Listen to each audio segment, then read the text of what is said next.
The date today is 30th of April.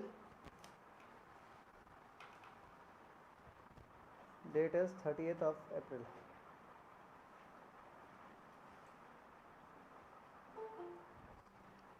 हाँ जी, हमने कल की क्लास में हमारा बैंकिंग वाले टॉपिक को वर्क अपॉन कर रहे थे और बैंकिंग में हमने कुछ छोटी छोटी चीज़ें स्टडी कर ली थी।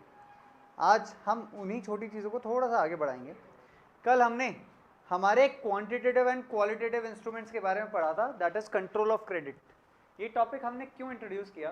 क्योंकि जस्ट इससे पहले हमने पढ़ा था हमारे आरबीआई के फंक्शंस को, और आरबीआई के सारे फंक्शंस में से एक लास्ट फंक्शन था that is control of credit. देखिए, कंट्रोल ऑफ क्रेडिट, यही हमारा टॉपिक भी है पूरा बड़ा, control of credit. RBI control कैसे करता है क्रेडिट को या मनी सप्लाई को, आज हमारी क्लास में हम उसी टॉपिक को आगे कैरी फॉरवर्ड करेंगे। कल हमने इसमें से दो कंपोनेंट पढ़ लिए थे, that is bank rate and repo rate. सबसे पहले बैंक रेट की बात कर लेते हैं। आई होप आपको याद होगा, एक क्विक रिकैप दे रहा हूँ। बैंक रेट क्या होता है? A rate at which RBI provides loan to commercial bank without any kind of collateral for long term. वो हमारे लिए क्या हो गई? Bank rate. और एक टर्म होता है रेपो रेट। रेपो रेट क्या थी? Repo rate is the rate at which RBI provides loan to commercial bank for short term with some kind of collateral. और ये सारा का सारा लोन जो है, जो कोलेटरल हम रखते हैं, ये किसके लिए होता है? गवर्नमेंट सिक्योरिटीज के फॉर्मेट में होता है। और किस टाइम पीरियड के लिए होता है? फॉर शॉर्ट टर्म होता है। तो ये छोटे छोटे से डिफरेंस है बैंक रेट और रेपो रेट के बीच में। जब हम एक्सप्लेनेशन की बात करते हैं तो दोनों का एक्सप्लेनेशन हम बिल्कुल साथ में एक साथ कर सकते हैं कि जब भी बैंक रेट बढ़ रही है या रेपो रेट बढ़ रही है तो कॉस्ट ऑफ क्रेडिट मार्केट में क्या हो जाता है? बढ़ जाता है, यानी लोन एक्सपेंसिव हो जाएंगे। और लोन एक्सपेंसिव होंगे तो लोगों की इच्छा बोरो करने की क्या हो जाएगी? कम, जिसको हम कहते हैं inducement to borrow, that would decrease. और उसकी वजह से मार्केट में मनी फ्लो क्या हो जाएगा? हमारा कम। और मनी फ्लो कम हुआ तो हमारी डिमांड भी क्या हो जाती है? अल्टीमेटली कम हो जाती है। हाँ जी, आई होप ये टॉपिक समझ में आया होगा। तो यहाँ पे कॉस्ट ऑफ क्रेडिट जब इंक्रीज हो जाती है तो लोगों की इच्छा बोरो करने की क्या हो जाएगी? कम हो जाएगी। बोरो कम करेंगे तो मार्केट में मनी फ्लो कम हो जाएगा। मनी फ्लो कम होगा तो उसकी वजह से लोग डिमांड कम करेंगे, और डिमांड कम करेंगे तो वो जो इन्फ्लेशन मार्केट में क्रिएट हुआ था वो इन्फ्लेशन खत्म हो जाएगा। इसी तरीके से अगर हमारी कंट्री में डिफ्लेशन हो तो हमें क्या करना चाहिए? अगर डिफ्लेशन है तो उस केस में हम क्या करेंगे? बैंक रेट या रेपो रेट को कम कर देंगे। अब लोन्स क्या हो जाएंगे? चीप हो जाएंगे। अब चीप हो जाएंगे तो लोगों की इच्छा लोन लेने की क्या हो जाएगी? ज़्यादा हो जाएगी। और जैसे ज़्यादा इच्छा होगी तो डिमांड भी क्या करने लग जाएंगे? डिमांड ज़्यादा होगी तो ऑटोमेटिकली कहीं ना कहीं हमारी इकोनॉमी में जो डिफ्लेशन था वो खत्म हो जाएगा, प्राइस वापस से बढ़ने लग जाएंगे। तो मार्केट में ये इन्फ्लेशन या डिफ्लेशन के केस में हम बैंक रेट या रेपो रेट को इस तरीके से रिफ्लेक्ट करते हैं। क्या ये लॉजिक समझ में आया? पक्का? इसमें किसी को कोई डाउट है? बोर्ड एग्जामिनेशन का एक छोटा सा क्वेश्चन समझ लीजिए, explain the role of repo rate to control the inflation in the economy. तो सबसे पहले हम रेपो रेट को समझा देंगे क्या होती है, और उसके बाद ये पूरा प्रोसेस हमें समझाना पड़ेगा। किसी को कोई डाउट है यहाँ तक? चलिए, अब हमने रेपो रेट का एक और नाम पढ़ा था, चलो बताओ क्या था नाम? Very good, repurchase rate. हम इसको क्यों बोलते हैं? क्योंकि हमने जो मॉर्टगेज में गवर्नमेंट सिक्योरिटीज रखवाई थी, जो गिरवी रखवाया था, वो हम क्या कर रहे हैं? वापस से रीपर्चेज कर रहे हैं, लोन रीपे करके। तो वो हमारे लिए किसका पार्ट बन जाती है? हमारे लिए रीपर्चेज का पार्ट बन जाती है। यहाँ तक किसी को कोई डाउट था बच्चे? एनीवन? चलिए हम इस टॉपिक को थोड़ा सा आगे बढ़ाते हैं, थोड़ा सा बढ़ाएंगे बेटा। हाँ जी, नेक्स्ट आता है third point, that is considered to be reverse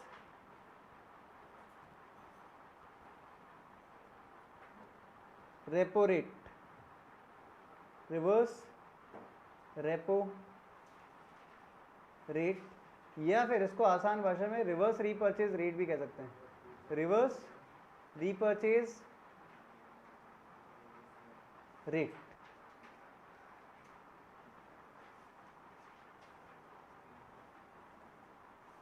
reverse repo rate क्या होता है? सुनिएगा, देखो डिफरेंट बुक्स ने इसके डिफरेंट एस्पेक्ट दिए हैं। सीबीएसई में दो चीज़ें, और दोनों ही आप मेंशन कर सकते हो जो आपको कन्वीनियंट या इजी लगता है। बच्चे आपको विजिबल है क्या बोर्ड? तो एक काम करो, उठो, लोकमान के पास आ जाओ। लोकमान थोड़ी सी स्पेस बनाओ बच्चे, बोल क्यों नहीं रहे हो? ऐसे एडजस्ट थोड़ी करना है, फ्री में थोड़ी पढ़ा रहा हूँ मैं एडजस्ट नहीं करूँगा जब तुम फीस दोगे, मैं तो पूरी लूँगा। हाँ तो बस फिर यहाँ पे जब नहीं दिख रहा है तो बोल दो कि सर मेरे को विजिबल नहीं हो रहा है। आई डोंट माइंड कि मैं सिर्फ ऊपर ऊपर लिख दूंगा, आप देख नहीं रहे, मैं जानबूझ के ज़्यादातर कोशिश करता हूँ ऊपर ले जाता हूँ इसको स्क्रॉल करके और ऊपर लिखता हूँ ताकि पीछे तक विजिबल होगा। हाँ जी चलिए, पहले तो रिवर्स रेपो रेट क्या होता है। अब हम इसमें सीबीएसई के दोनों एस्पेक्ट को कंसिडर करेंगे और आप इसमें से दोनों एस्पेक्ट में से कुछ भी लिख सकते हो, ठीक है। अब सबसे पहले हमारे पास दो पार्टीज थी, कौन कौन सी, एक तो रिजर्व बैंक ऑफ इंडिया और दूसरा था कमर्शियल बैंक। अभी तक रेपो रेट में क्या हो रहा था, आरबीआई प्रोवाइड करा था लोन कमर्शियल बैंक को, इस बार रिवर्सल है, या तो कमर्शियल बैंक क्या करेगा, लोन प्रोवाइड कराएगा टू आरबीआई। अब कुछ बच्चे बोलते हैं सर आरबीआई को लोन की क्या जरूरत पड़ गई, आरबीआई क्यों लोन लेगा, बट सीबीएसई बोलता है बच्चे का एस्पेक्ट समझना जरूरी है। इस लोन को हम नाम चेंज कर सकते हैं, हम इसको कह सकते हैं सरप्लस फंड्स। ये सरप्लस फंड का मतलब क्या है, कई बार हमारे बैंक के पास कुछ पैसा एक्स्ट्रा रह जाता है जिसको वो मार्केट में लोन पे नहीं देता, और वो पैसा क्या है, उसके लिए सरप्लस फंड है। और जैसा कि हमने पढ़ा था एक फंक्शन बैंकर्स बैंक, याद है आपको, एज अ बैंकर बैंक क्या करता था, it accept deposit and advances loan to commercial bank. तो यहाँ पर वो डिपॉजिट एक्सेप्ट कर रहा है और वो डिपॉजिट को हम क्या कहते हैं आसान भाषा में, सरप्लस फंड्स। हाँ जी बिल्कुल। अब ये किस तरीके से फंक्शन करेगा इसको हम थोड़ा सा समझेंगे बाद में, पहले एक बार के लिए समझ लीजिए that commercial bank park their surplus funds with the RBI, या फिर हम कह सकते हैं और commercial bank gives loans to RBI. अब ये समझिए कि ये लोन हो क्यों रहा है, ये किया क्यों जा रहा है। मान लीजिए इकोनॉमी में इन्फ्लेशन है, बहुत ज़्यादा महंगाई है, अब इन्फ्लेशन होगा तो क्या हो जाएगा, महंगाई है, महंगाई को कंट्रोल करना है, महंगाई को कंट्रोल करने के लिए कमर्शियल बैंक को आरबीआई एक ऑफर करता है। आरबीआई बोलता है भाई मार्केट में कितने रेट पे लोन दे दो, कमर्शियल बैंक बोलता है सर 10% इंटरेस्ट रेट। आरबीआई बोलता है मैं भी सेम 10% इंटरेस्ट रेट पे दूंगा। बट जनरल पब्लिक के लिए जो लोन लिया है, आप लोगों ने जो लोन लिया है, क्या सारे लोग लोन रीपे कर पाते हैं, the answer is no. Bank का रिकवरी रेट नाम की एक चीज़ होती है, रिकवरी रेट का मतलब कितना पैसा लोन पे दिया था उसमें से कितना पैसा उसको रिकवर हो गया। अब बाई चांस की बात है कि सारा पैसा रिकवर किसी बैंक का आज तक ही नहीं हुआ, सबकी रिकवरी रेट कम है, सबसे अच्छी रिकवरी रेट है एचडीएफसी बैंक की। तो आरबीआई बोल रहा है कि भाई जितने में तू मार्केट में दे रहा है उसी रेट के ऊपर मेरे को दे दे। अब कमर्शियल बैंक ने अगर आरबीआई के पास पैसा रखवाया तो क्या आरबीआई पैसा खा सकता है क्या, द आंसर इज नो। तो 100% गारंटी कि वो पैसा आपका रिवर्स वापस आपको मिल जाएगा विद इंटरेस्ट, और क्योंकि आरबीआई के पास है तो सिक्योर्ड है। तो बैंक क्या करेगा, आरबीआई के पास रखवाएगा, कमर्शियल जो है पब्लिक को लोन दे देगा, आरबीआई के पास रखवाएगा। यानी जब भी इन्फ्लेशन होता है हम इस रिवर्स रेपो रेट को क्या कर देते हैं, बढ़ा देते हैं। आर को हमने इंक्रीज कर दिया, जैसे ही रिवर्स रेपो रेट को इंक्रीज किया फंड्स फॉर क्रेडिट मार्केट में क्या हो गए, very good, funds for credit यानी मार्केट में पैसा देने के लिए, लोन देने के लिए पैसा क्या बचा, कम बचा, तो लोन ऑटोमेटिकली क्या होगा, कम हो जाएगा, यानी money flow is decrease in the economy. और जैसे ही मनी फ्लो कम हुआ तो मार्केट में जो एक्स्ट्रा डिमांड थी हमारी क्या हो गई, कम हो गई, और एक बार डिमांड कम हुई तो इससे हमारा इन्फ्लेशन भी क्या हो जाएगा, कम हो जाएगा। समझ में आया क्या, पक्का। तो reverse repo rate is the rate at which commercial bank provides loan to RBI और commercial bank park their surplus funds with the RBI. If the reverse repo rate is increased, then the market availability for credit would be less, resulting in decrease in money flow, resulting in decrease in demand, and the inflation is controlled in that particular situation. यानी inflation control करने के लिए देखो हमने repo rate के साथ भी क्या किया था, रेपो रेट को भी हमने कम कर दिया था। देखो इन्फ्लेशन को कंट्रोल करने के लिए हम क्या कर रहे थे, सॉरी बढ़ा दिया था, यहाँ पर भी हमने क्या किया, उस चीज़ को बढ़ा दिया। यानी रेपो रेट हो या रिवर्स रेपो रेट हो, दोनों को ही हम क्या कर रहे हैं, बढ़ा रहे हैं जब भी इन्फ्लेशन होगा। समझ में आया क्या, पक्का, किसी को कोई डाउट। चलिए अब इसका डेफिनेशन भी लिख लेते हैं रिवर्स रेपो रेट की। द रेट एट विच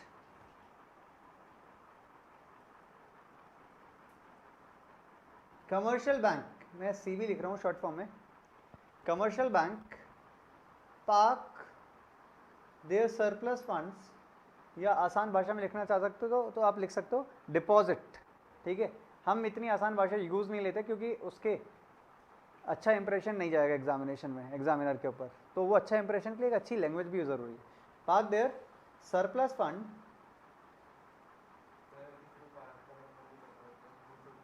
नहीं सबको पता होता है, इकोनॉमिक्स जो पढ़ा रहा है उसको पता है। पार्क का मतलब है रखना, सीधी सीधी बात है। Park their surplus funds with RBI। और एक और डेफिनेशन लिख लेते हैं, द रेट एट विच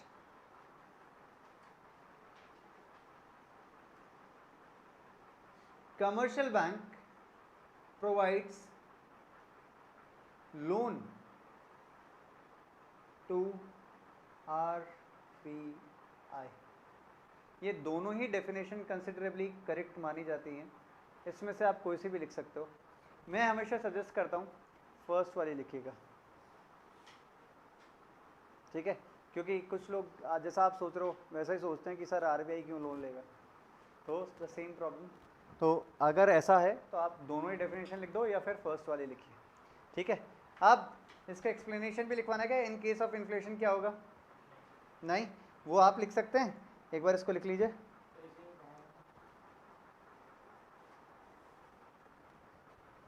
समझ में आया क्या, पक्का? चलो वेरी गुड, अभी पूछता हूँ। नहीं, जो बच्चे कल नहीं आए तो उनसे पूछूंगा।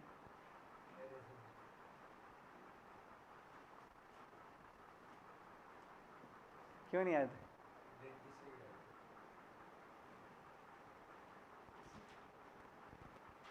फिर बाद में आपने रिकॉर्डेड क्लास देखी?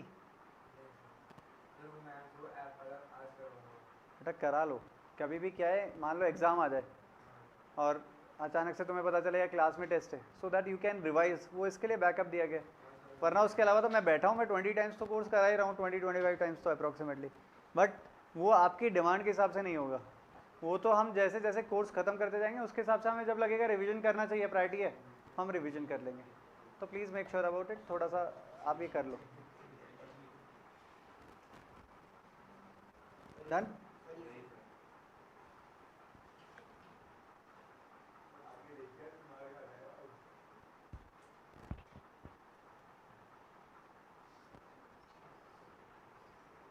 बेटा किसी को कोई डाउट है?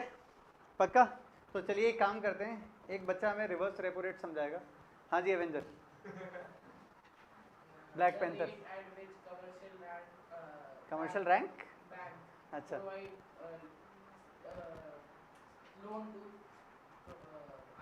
वेरी गुड, और दूसरी डेफिनेशन भी बताई थी। हाँ जी,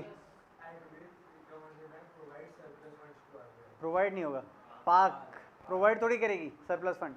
आपके पास एक्स्ट्रा पैसा है तो किसी को दे देते हो क्या? नहीं, आपके बोलते पार्क कर रहा हूँ कि मैं वापस ले जाऊँगा, ठीक है, या आप डिपॉजिट लिख सकते हो उसको, deposit their surplus funds with the RBI। तो वो रेट हमारे लिए क्या होती है, रिवर्स रेपो रेट। जब भी रिवर्स रेपो रेट की बात करेंगे तो अगर इन्फ्लेशन है इकोनॉमी में तो हम रिवर्स रेपो रेट को क्या कर देंगे, बढ़ा देंगे, जिसकी वजह से फंड्स जो अवेलेबिलिटी फॉर क्रेडिट है वो क्या हो जाएगी, कम हो जाएगी, मार्केट में मनी फ्लो कम हो जाएगा, डिमांड कम हो जाएगी, इन्फ्लेशन कम हो जाएगी। अगर मैं इसी को थोड़ा सा चेंज कर दूं तो इस केस में अगर डिफ्लेशन है इकोनॉमी में तो डिफ्लेशन अगर बढ़ेगा तो रिवर्स रेपो रेट को हम क्या कर देंगे। कितना स्मार्ट सेट ऑफ स्टूडेंट्स हो यार आप सब लोग, very good, I love you all. हाँ जी, उस दिन पे तू ही बोला था ना बेटा। हाँ जी, समझ में आ गया, पक्का? किसी को कोई डाउट है, एनीवन? चलिए, हमने 4th नंबर पे एक टॉपिक और लिखा था, किसी को कुछ लिखना बाकी बचा है क्या? चलिए, हमने एक 4th टॉपिक और लिखा था, that is cash reserve ratio, जिसको हम आसान भाषा में एक और नाम से बुलाते हैं, that is called as CRR।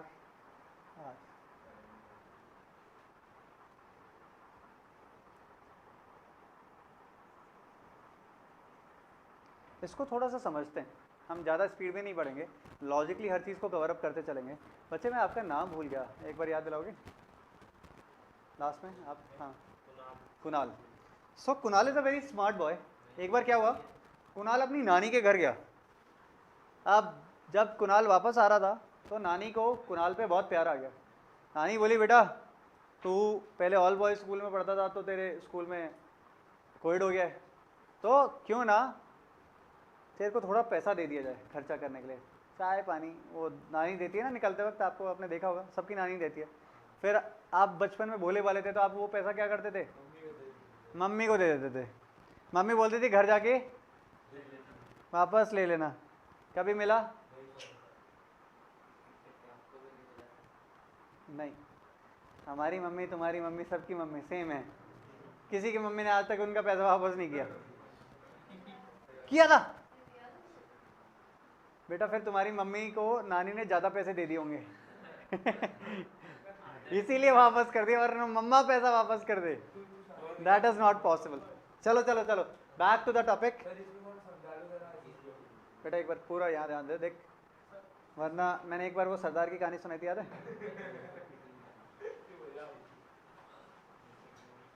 एक एग्जाम्पल से समझ रहे हैं, सुनो।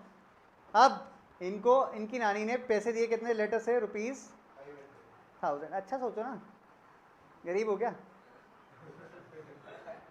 1000 रुपये दे दिए, ज़्यादा अच्छा सोचना तो 10,000 मान लेना, एक राउंड ऑफ फिगर ले रहा हूँ। अब जब भी इनको 1000 रुपये दिए, ये बहुत स्मार्ट थे, इन्होंने बोला मम्मा को नहीं दूंगा, मम्मा को दिए तो पैसे वापस नहीं आएंगे। ये सीधे गए नानी के घर से बैंक और सीधा पैसा बैंक अकाउंट में जमा करा दिया।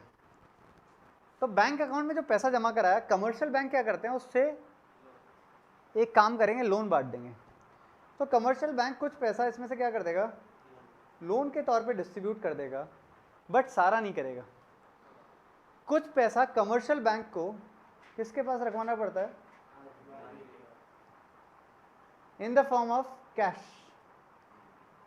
तो वो जो पैसा रखवाते हैं उसको हम कहते हैं आसान भाषा में हमारे लिए कैश रिजर्व रेशो। और ऐसे ही कुछ पैसा किसके पास रखना पड़ेगा? कमर्शियल बैंक को खुद के पास रखना पड़ता है, सेल्फ के पास। किस फॉर्म में रखेगा? वो रखता है या तो कैश के फॉर्मेट में, या फिर गोल्ड के फॉर्मेट में, या फिर मार्केटेबल सिक्योरिटीज, यानी गवर्नमेंट की कंपनीज के शेयर वगैरह, मार्केटेबल सिक्योरिटीज के फॉर्मेट में। ये जो पैसा खुद के पास रखा है इसको हम क्या कहते हैं बेटा? इसको हम कहते हैं SLR, स्टैट्यूटरी लिक्विडिटी रेशो। आपके लिए कुछ नया टर्म नहीं है, स्टैट्यूटरी आपने एक टर्म 11th क्लास की बिजनेस स्टडीज में पढ़ा हुआ है। फॉर्म्स ऑफ बिजनेस ऑर्गेनाइजेशन करके एक चैप्टर था जिसमें टाइप्स ऑफ पब्लिक एंटरप्राइजेज एक टॉपिक था, उसमें पढ़ा हुआ है। Statutory, corporation, departmental undertaking, government company, ये 3 पार्ट्स थे। तो हाँ जी, वो SLR है, और जो RBI के पास रखवा देगा वो क्या है? CRR। तो देखो डेफिनेशन बहुत आसान सी है, सुनो एक बार। डेफिनेशन क्या है? CRR is that percentage of deposit that commercial bank has to keep with RBI in the form of cash. एक सेकंड, कुछ ऐसा नोटिफिकेशन साउंड सुनाई दिया, सब तो है? हाँ जी। तो कैश रिजर्व रेशो क्या है? ये डिपॉजिट का एक परसेंटेज है जो कमर्शियल बैंक क्या करेंगे, RBI के पास रखवा देंगे, और in the form of cash ही रखवाना जरूरी है, और कोई फॉर्मेट नहीं होता। ऐसे एक टर्म हमने पढ़ा SLR, स्टैट्यूटरी लिक्विडिटी रेशो। ये क्या हो जाएगा? Percentage of deposit that commercial bank has to keep with itself in the form of cash, gold, या फिर मार्केटेबल सिक्योरिटीज। ये दोनों किसका पार्ट है? ये सिर्फ और सिर्फ डिपॉजिट के परसेंटेज है। यानी जब भी बैंक के पास डिपॉजिट आएगा, वो इस डिपॉजिट में से सबसे पहले इन पैसे को अलग कर देंगे, और बाकी जो पैसा बचा कुछ है उसको क्या कर देंगे? लोन पे डिस्ट्रीब्यूट कर देंगे। यानी सबसे पहले पैसा आते ही हम क्या करेंगे? हमारा CRR वर्क अपॉन करेंगे, जिसको हम RBI के पास भिजवा देंगे। कुछ पैसा कमर्शियल बैंक के पास रखेगा इन द फॉर्म ऑफ SLR, और सबसे लास्ट में हम क्या कर देंगे? लोन पे। ये सिद्धार्थ बताओ क्या है? क्या समझाने की कोशिश कर रहे हो? बताओ क्या समझा रहे हो? हमें भी समझाओ। नहीं, आप कुछ समझा रहे थे उनको, वो समझाओ। हाँ, 1 मिनट बेटा। चलो बैक टू द टॉपिक। तुम्हारे चक्कर में ना क्लास को पॉज देना पड़ जाता है एट टाइम्स। हाँ जी, चलिए समझ में आया क्या? तो हम एक बार CRR की डेफिनेशन समझ लें, उसके बाद हम समझेंगे कि CRR काम कैसे करेगा। तो let us take an example of CRR. CRR is, it is the percentage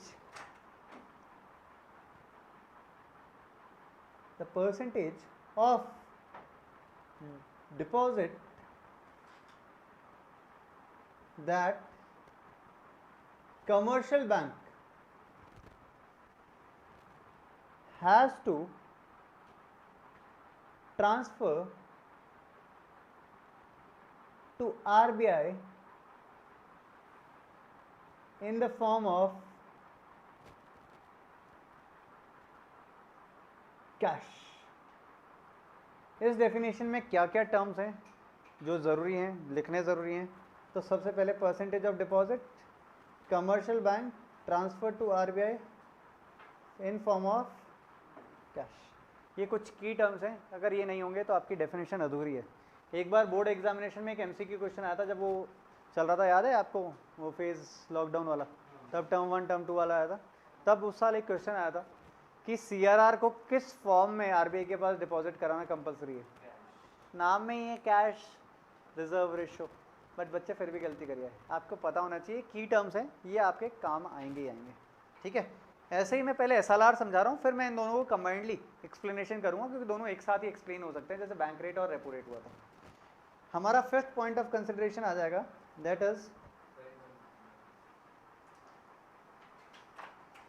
statutory liquidity ratio, SLR, statutory liquidity ratio. फिर से वही दो पार्टीज थी, RBI और कमर्शियल बैंक। तो जब भी कमर्शियल बैंक के पास कुछ डिपॉजिट आता था, इस डिपॉजिट का एक परसेंटेज कमर्शियल बैंक क्या करता था, RBI के पास रखवाता था, और कुछ कमर्शियल बैंक खुद के पास रखता था। किस फॉर्मेट में? Cash, gold and marketable securities. मैंने वापस क्यों रिपीट किया है? ज़्यादातर आपको याद हो गया एक बार रिपीट होती। बार बार कोई भी चीज़ रिपीट होगी ना तो आपको ऑटोमेटिकली याद हो जाएगी, इसीलिए मैं घर पे पढ़ने के लिए ज़्यादा मना करता हूँ। यहाँ पर पढ़ोगे काम हो जाएगा, ठीक है।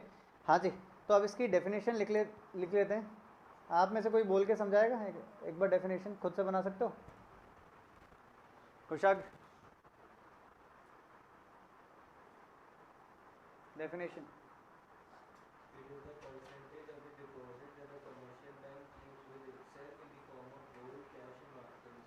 परफेक्ट, बहुत बढ़िया। डेफिनेशन लिख लेते हैं। It is percentage of deposit that commercial bank has to keep with themselves in the form of cash, gold and marketable securities. अभी कैश, गोल्ड या मार्केटेबल सिक्योरिटीज़ ही क्यों? क्योंकि इसको हम आसान भाषा में लिक्विड एसेट्स भी कहते हैं। आपने अकाउंट्स में पढ़ा ना ये टर्म, लिक्विड एसेट्स। ये लिक्विड एसेट्स क्या हैं? जो इजीली कन्वर्टेड इनटू कैश हो जाए। तो सबसे आसान क्या है? कैश खुद अपने आप में लिक्विड एसेट है। फिर गोल्ड बहुत इजी टू कन्वर्ट है, किसी को भी बेचने जाओ आसानी से आपको कैश रिसीव हो जाएगा। मार्केटेबल सिक्योरिटीज़ यानी गवर्नमेंट की कंपनी के शेयर्स, आसानी से कोई भी उसके बदले कैश आपको दे देगा। यानी ये तीनों सबसे लिक्विड एसेट्स हैं, कभी भी इमरजेंसी होगी तब ये SLR काम में आता है। आई होप ये समझ में आ गया होगा। इसमें की टर्म्स में आपको थोड़ा सा अंडरलाइन करा देता हूँ। Percentage of deposit commercial bank keep with themselves in the form of cash, gold and marketable securities. नहीं, मार्केटेबल सिक्योरिटीज़ का मतलब क्या है? गवर्नमेंट की कंपनीज के शेयर जिसको आप ट्रेड कर सकते हो। ई मनी नहीं है। अच्छा ऑनलाइन, वो तो ऑनलाइन रख सकते हो आप, बट उतना पैसा आपको एक तरफ सेपरेट रख देना, उसको आप यूज़ नहीं कर सकते। ऐसा नहीं है ट्रेडिंग करने लग गए आप उस पैसे से, नहीं, वो आपको इन्वेस्ट करके छोड़ना पड़ेगा, उसको आप यूटिलाइज नहीं कर सकते हो किसी भी तरीके से। कभी इमरजेंसी हो गई तो अभी हम सीखेंगे इसको, नॉट टू वरी, ठीक है। यहाँ तक समझ में आया। एक इम्पॉर्टेंट अनाउंसमेंट, बहुत इम्पॉर्टेंट है, वो है इसका एक और नाम, it is also known as vault cash. इसको हम वॉल्ट कैश भी कहते हैं। सबसे इंपॉर्टेंट चीज़ है, रीज़न है, एक बार एमसीक्यू सैम्पल पेपर में आया हुआ है, वॉल्ट कैश क्या होता है, एसएलआर को ही हम वॉल्ट कैश कहते हैं, तिजोरी में रखा हुआ पैसा, सीधी सीधी बात है। अब सुनिए सीआरआर एसएलआर कैसे वर्क अपॉन करते हैं। Think of that there is inflation in the economy. अगर इन्फ्लेशन है इकोनॉमी में, आप क्या करें, बहुत हाई लेवल का इन्फ्लेशन है, आरबीआई क्या करता है, आरबीआई इंस्ट्रक्शन देता है कि भाई हम या तो सीआरआर बढ़ा रहे हैं या फिर एसएलआर को बढ़ा रहे हैं।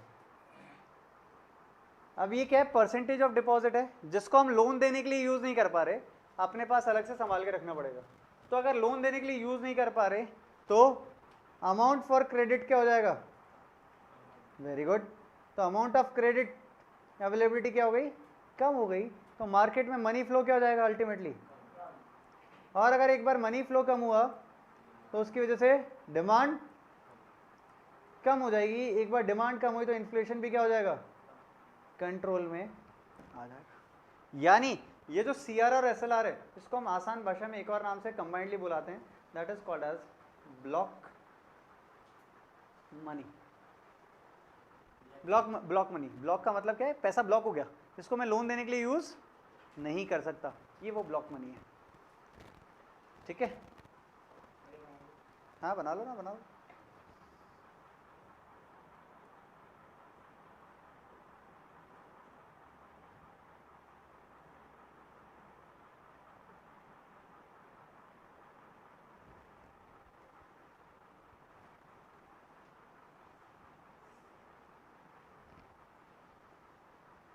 समझ में आया।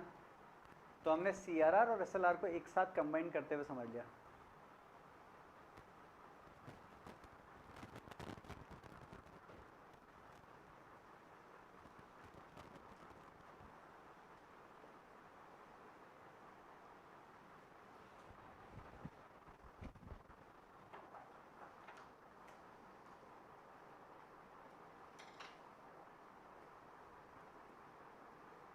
एक इम्पॉर्टेंट सा कुछ लिखा हुआ, वो आपके सीआरआर एसएलआर से रिलेटेड है, आगे के टॉपिक में काम आने वाला है।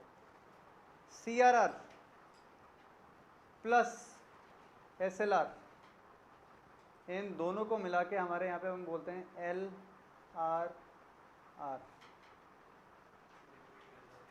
नहीं,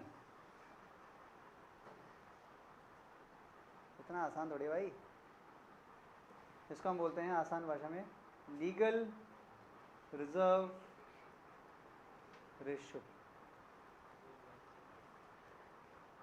CRR plus SLR is equal to LRR. वैसे असलियत में ये इक्वल नहीं होता, बट हम क्लास 12 के कंसिडरेशन में इसको एक साथ मिला के पढ़ते हैं, ठीक है। तो अगर आप टीआरजेन वी की ओरी बुक पढ़ रहे हैं या कुछ भी पढ़ रहे हैं, तो उसमें हो सकता है माइट भी आपको एक फॉर्मूला देखने को मिलेगा मनी मल्टीप्लायर का, के इज इक्वल्स टू 1/CRR। बिल्कुल गलत है, बुक में भी गलत है, सीबीएसई उसको कंसिडर ही नहीं करता। सीबीएसई क्या बोलता है, CRR plus SLR is equals to LRR, और हर इकोनॉमी में लीगल रिजर्व रेशियो होगा, उसके बाद ही आप क्या कर सकते हो, लोन पे दे सकते हो। तो जब भी मैं जो ऊपर सीआरआर या एसएलआर लिख रहा था, इसके साथ मैं क्या लिख सकता हूँ, एलआरआर भी मेंशन कर सकता हूँ। आपको नहीं करना है, सिर्फ एक समझाने के लिए बता रहा हूँ। अगर एलआरआर को टोटल में बढ़ा दें तो ऑटोमेटिकली मार्केट में क्या हो जाएगा, अवेलेबिलिटी फॉर क्रेडिट फंड्स क्या हो जाएंगे, कम हो जाएंगे, फिर वही डिमांड कम, इन्फ्लेशन कंट्रोल में आ जाएगी। समझ में आ गया क्या, पक्का, किसी को कोई डाउट। चलिए टू द लास्ट स्टेप हम बढ़ते हैं। हमने कौन कौन से पढ़ लिए, bank rate, repo rate, reverse repo rate, CRR and SLR. अब हम लास्ट वाले कंपोनेंट पे आ रहे हैं, very good, that is point number 6, open market operations.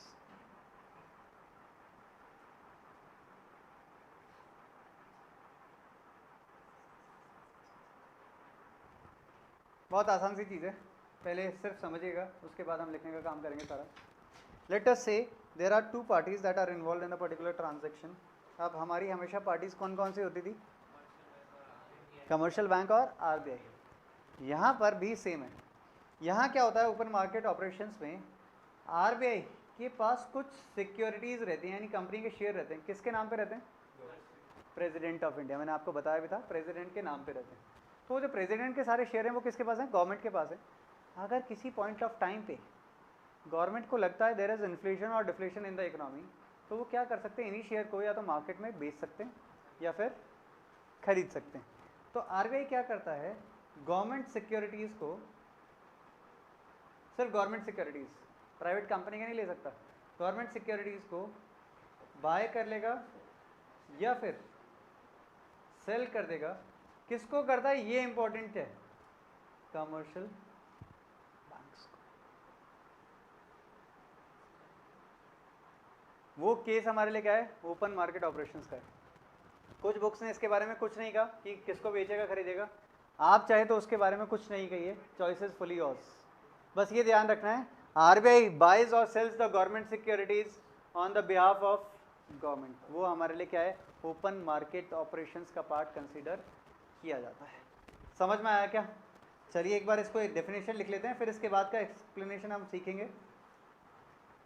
ठीक है, चलो। When RBI buys or sells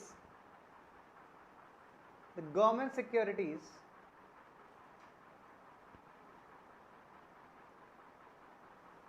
to commercial bank to control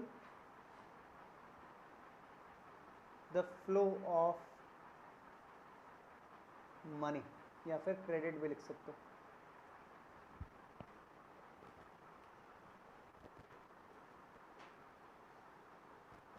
इसको थोड़ा सा समझते हैं कि इन्फ्लेशन है, डिफ्लेशन है, तो क्या करेंगे। मान लेते हैं हमारे पास एक बैंक है, Siddharth India bank private limited. अब सिद्धार्थ जो बैंक है उसके पास बहुत सारा पैसा है, उस पैसे से क्या करेगा? लोन देगा। अब मुझे पता चला मार्केट में इन्फ्लेशन है, मैं कौन हूँ? आरबीआई।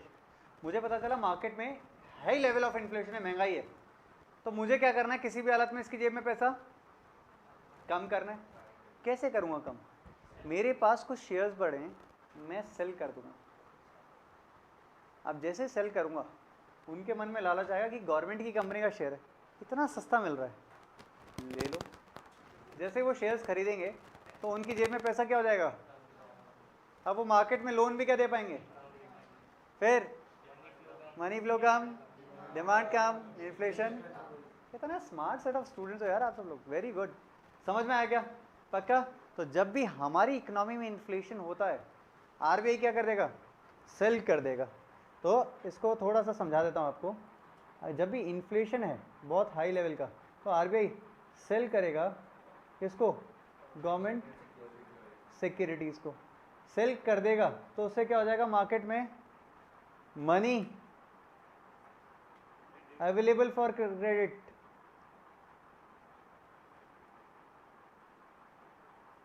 कम हो जाएगा। मार्केट में मनी अवेलेबल फॉर क्रेडिट कम हुआ तो उसकी वजह से मनी फ्लो क्या हो जाएगा? Money flow come, demand come, inflation is controlled. उल्टा समझो, एक बार उल्टा भी समझ लो, पहले सुन लो उसके बाद कर लेना, ज़्यादा जल्दी मत दिखाओ।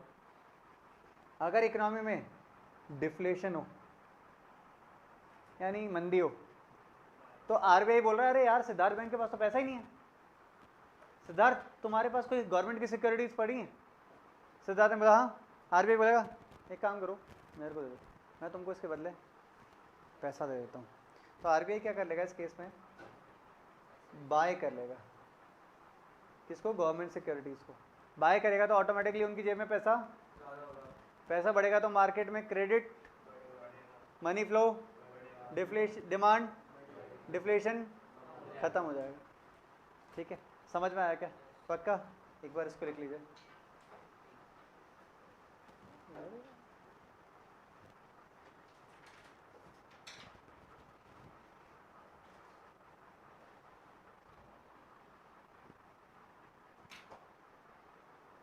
कल मैं इस चैप्टर को भी खत्म कर दूंगा।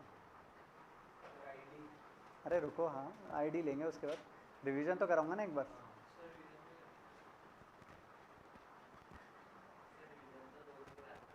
वो तो कराता हूँ, बट रिवीजन का मतलब कुछ और है मेरा।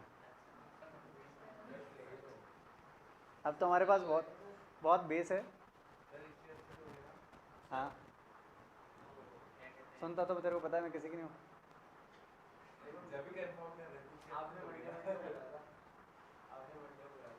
हाँ हाँ, मंडे को क्या है, बहुत बच्चे एब्सेंट हो गए थे। अरे कोई बात नहीं सर, मनी बैंकिंग का लूँगा पहले, फिर हो जाएगा। हाँ हाँ हाँ हाँ। अभी तो तुम देखो बेटा, तुमको लगता है क्या हम इतने शांत हैं? मैं शायद कल की जगह परसों भी करा सकता हूँ खींच के। रीज़न एज, देखो अगर आप सबको बोर्ड एग्जामिनेशन में स्कोर करना है ना, it is practice of questions. मैं चाहता हूँ कि मैं आपको कुछ न्यूमेरिकल क्वेश्चंस आएंगे अभी हमारे कल के टॉपिक में, उसको आपको थोड़ा सा प्रैक्टिस भी करा दूँ। तो कल की क्वेश्चन में तो हम 2 या 3 क्वेश्चन भी प्रैक्टिस नहीं कर पाएंगे, तो it needs a lot of practice. एक बार वो एफिशिएंसी आ गई ना, उसके बाद फिर आप मेरे टेस्ट में yes you can score good. But अगर वो प्रैक्टिस नहीं किया और उसके बिना मैंने टेस्ट दे दिया, तो वो ऐसा लगेगा गद्दारी हो गई, तो उसमें मार्क्स आपके कम आएंगे। तो पहले हम चाहते हैं कि अच्छे से थोड़ा सा प्रैक्टिस हो जाए, एक बार टॉपिक की हम कवर अप कर लें, उसके बाद हम आगे बढ़ेंगे। Good question. बोर्ड में न्यूमेरिकल्स की वेटेज डिपेंड करता है कि सीबीएसई इस बार क्या चाह रहा है। हर साल ये चेंज होती है, चैप्टर्स की वेटेज ऑलमोस्ट फिक्स होती है, उसके अंदर कितना प्रैक्टिकल पार्ट देना है, कितना न्यूमेरिकल पार्ट देना है, कितना थ्योरेटिकल पार्ट देना है, दैट डिपेंड्स। तो वो सैम्पल पेपर के बेसिस पे डिक्लेयर होता है। तो हम सैम्पल पेपर को बहुत अच्छे से वर्क अपॉन करते हैं, उसके बेसिस पे एक मैं आपको बना के भी दूंगा कि कितने चैप्टर के कितने कितने मार्क्स के क्वेश्चन आए, वो सब आपको मिलेगा, नॉट टू वरी। ठीक है? नहीं, ये थोड़ा सा गलत फहमी है, इसमें क्रिटिकल थिंकिंग का वेटेज बढ़ा है, एमसीक्यू का नहीं बढ़ा है। इसका मतलब क्या है, अब आपको केस बेस्ड क्वेश्चन ज़्यादा देखने को मिलेंगे। नहीं, वो सब्जेक्टिव आते हैं, जैसे साल के बोर्ड में आता है, उसमें पूरे नहीं आते बेटा मार्क्स, तो वो आपके लिए खतरनाक है एक्चुअली। वो कमज़ोर बच्चे के लिए अच्छा है, क्योंकि उसमें वो कुछ भी लिखे आता है, उसमें थोड़े बहुत मार्क्स मिल ही जाते हैं। और जो अच्छा बच्चा है वो मारा जाता है उसमें, कितना लिखोगे, क्या अच्छे का मतलब क्या होता है, वो सही जज करना मुश्किल है। चलो हम आ जाते हैं हमारे नेक्स्ट टॉपिक पे। हमने क्वांटिटेटिव सारे इंस्ट्रूमेंट पढ़ लिए, bank rate, repo rate, reverse repo rate, CRR, SLR, open market operations. इसमें किसी को कोई डाउट है? चलिए अब हम आ रहे हैं हमारे नेक्स्ट टॉपिक पे, दैट इज कॉल्ड एज, कितने प्यारे स्मार्ट बच्चों। अरे एक बार, ये छोटा सा टॉपिक है, बिल्कुल छोटा सा, मतलब इतना आसान है तुम सोच नहीं सकते हो।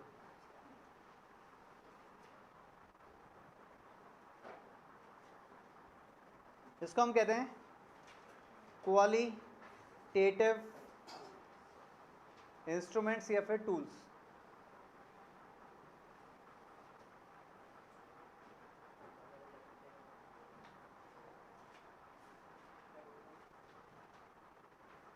क्वांटिटेटिव तो हमने पढ़ लिया। क्वांटिटेटिव में क्या है, क्वांटिटी ऑफ क्रेडिट को चेंज कर दिया, यानी मार्केट में मनी सप्लाई को चेंज कर रहा था। यहाँ मनी सप्लाई को चेंज नहीं करेगा, यहाँ सिर्फ किसको पैसा देना है किसको नहीं देना, हम उसके ऊपर फोकस करते हैं। इसको हम कहते हैं क्वालिटी ऑफ क्रेडिट। तो क्वालिटी ऑफ क्रेडिट में सबसे पहला point considerable, that is called as margin requirement.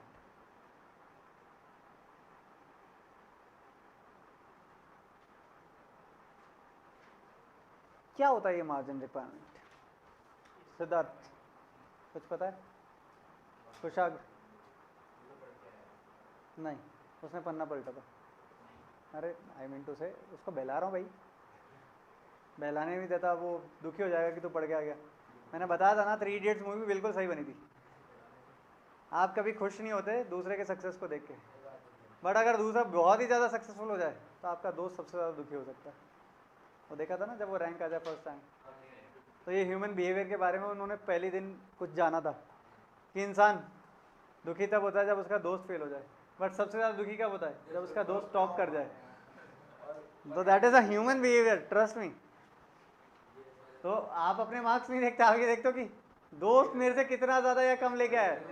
That is a human behaviour. कुछ लोग बड़ी खुशी मनाते हैं, मैं भी पास हो गया, तू भी पास हो गया, बट आपका दोस्त फेल हो जाए ना उसके सामने, अरे यार फेल हो गया, और अंदर ही अंदर मेरे से ही पीछे रह गया बहुत मस्ती कर रहा था, अब कर तो वो क्या हो गया? वो है आपका मार्जिन रिक्वायरमेंट। तो मार्जिन रिक्वायरमेंट देखो बहुत आसान है। अच्छा, आप में से किसी ने रिसेंटली कोई मोबाइल फ़ोन खरीदा है क्या? एनीवन? मैं गरीब आदमी हूँ ना, मैं मेरा एग्जांपल नहीं लेना, वो इनकम टैक्स वाले देख लें वीडियो गई।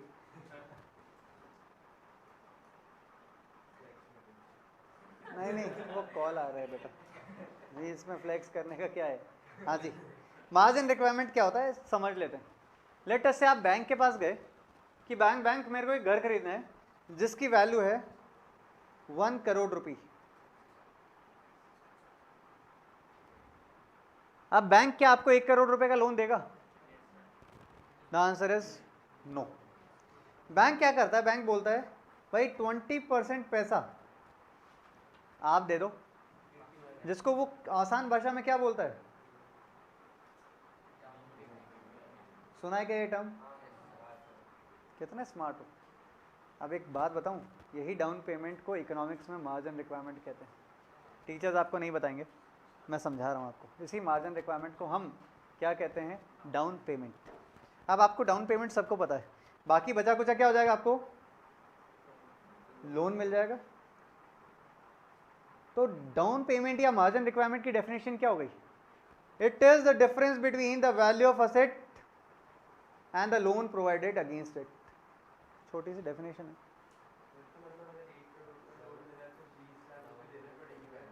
नहीं नहीं, 1 करोड़ की एसेट एक्वायर करनी है तो बैंक कभी भी आपको 1 करोड़ रुपए लोन के तौर पे नहीं देगा, वो हमेशा कम देगा। रीजन क्या है?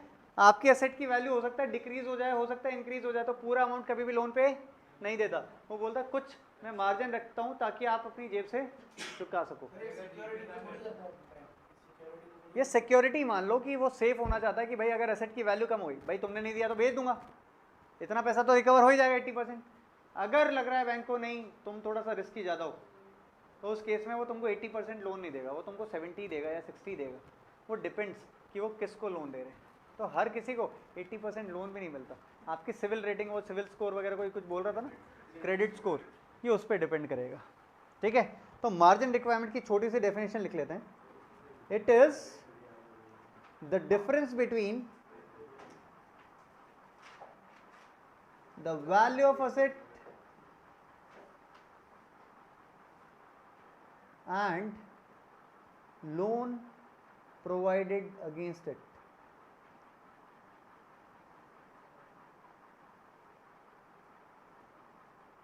It is the difference between the value of asset and the loan provided against it.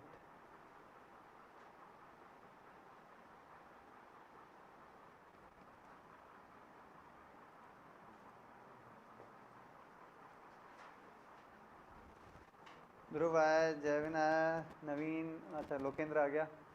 कौन आज एब्सेंट है? एक देविशी, और कोई एब्सेंट थोड़ी है? सिर्फ देविशी एब्सेंट है? क्या हो गया? कोई और भी एब्सेंट है क्या? चलो, नहीं एक और है। वो आपकी स्कूल का कौन है? आपकी स्कूल का और कौन था? वेदांत। वेदांत भी नहीं आज। ठीक है, देविशी एंड वेदांत। वो क्या अभी अटेंडेंस लगाएंगे ना, तो उसके लिए। हाँ जी, तो मार्जिन रिक्वायरमेंट का मतलब समझ में आ गया। आप देखिए कमाल कैसा है, एक बार कमाल समझिए कि ये इकोनॉमी वर्क अपॉन कैसे करती है। मान लीजिए इकोनॉमी में क्या है? इन्फ्लेशन है। अब इन्फ्लेशन बहुत आई है, बैंक क्या बोलेगा? बैंक बोलेगा एक काम करिए सर, आपके पास तो बहुत पैसा है, तभी तो आप डिमांड कर रहे हो, एक काम करो आप डाउन पेमेंट या मार्जिन रिक्वायरमेंट को बढ़ा दो। अब आपने सोचा था मुझे सिर्फ जेब से कितना पैसा देना है? 20%, यानी 20 लाख रुपए। अब बैंक ने अचानक बोले ना 30 लाख रुपए दीजिए। अब आपकी जेब में 30 लाख थे क्या? तभी तो आप लोन लेने गए थे, 30 लाख थे ही नहीं। तो अब आप क्या सोचोगे, अरे यार अभी खरीदना रहने देते हैं, बाद में प्लान आउट करेंगे। तो ऑटोमेटिकली जैसे ही मार्जिन रिक्वायरमेंट बढ़ेगी तो क्रेडिट क्या हो जाएगा मार्केट में, कम हो जाएगा। क्रेडिट कम होगा तो ऑटोमेटिकली मनी फ्लो, और अगर मनी फ्लो कम हुआ है तो डिमांड कम, इन्फ्लेशन क्या हो जाएगा हमारा। समझ में आया क्या? जय माता दी। इसी को उल्टा डिफ्लेशन की बात कर लेते हैं। अगर जब भी डिफ्लेशन हो, मंदी हो, आपने सुना होगा ना अमेजोन के ऊपर जीरो कॉस्ट EMI वगैरह ऐसा कुछ होता है, नो कॉस्ट EMI, सुना है? जब भी कंपनी को लगता है मार्केट में मंदी है या वो चाहते हैं डिमांड बहुत ज़्यादा बढ़ जाए, वो क्या करेंगे डिफ्लेशन के केस में, वो बोलेंगे मार्जिन रिक्वायरमेंट को कम कर दो, जीरो डाउन पेमेंट, सीधा बोलेंगे जीरो डाउन पेमेंट, यानी कुछ नहीं देना, आप तो सेट कर ले जाओ। जीरो डाउन पेमेंट का मतलब मार्केट में क्रेडिट फुल मिल रहा है, यानी आपकी जेब में पैसा फुल है, पैसा फुल है तो डिमांड फुल है, डिमांड फुल है तो इसका मतलब डिफ्लेशन क्या है, कंट्रोल में आ जाएगा। समझ में आया क्या? पक्का? किसी को कोई डाउट? आस्ता लविस्ता, काजू बादाम पिस्ता।